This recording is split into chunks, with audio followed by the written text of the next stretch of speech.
So what we want to talk about next is all these videos talk about the Civil War in America.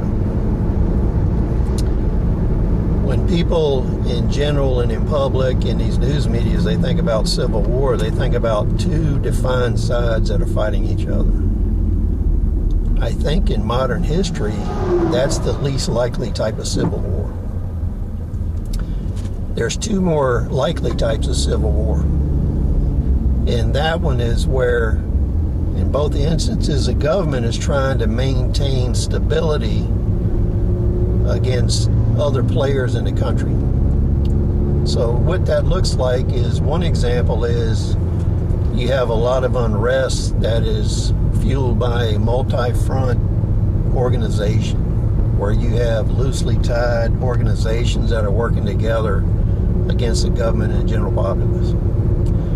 This doesn't develop into an open warfare. It's more riots, irregular warfare, unconventional warfare. You have a lot of economic activities. In the environment we're in now, what we can expect next is to see hits against transportation, power, and communication.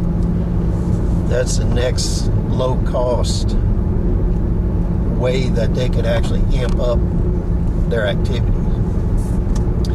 So if this continues, the next escalation that you'll see will be operations against power facilities, chemical plants, manufacturing, transportation, communication.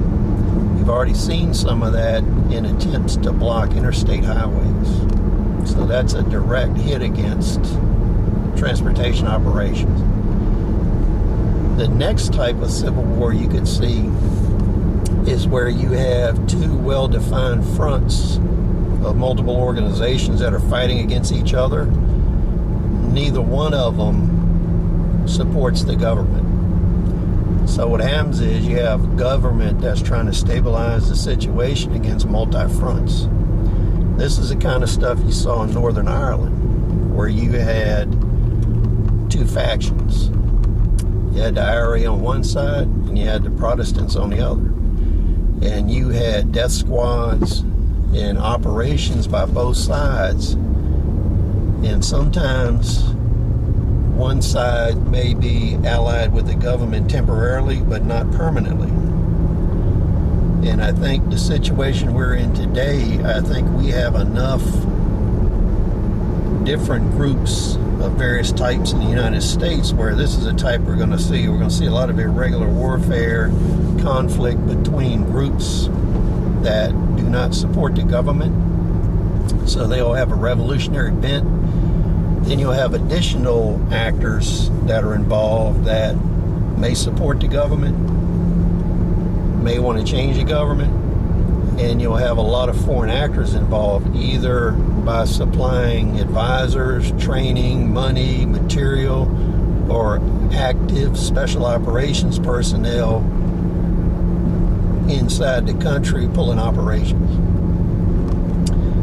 To my way of thinking and what I've been seeing, I think the second option is the most clearly where we're at, because we definitely have multiple sides in this country. Some of them are very old, and they've been sitting back waiting for chaos like this to occur.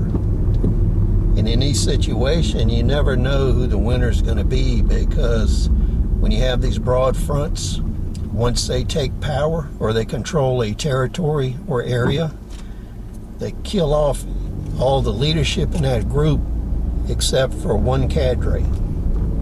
And then that cadre assumes power.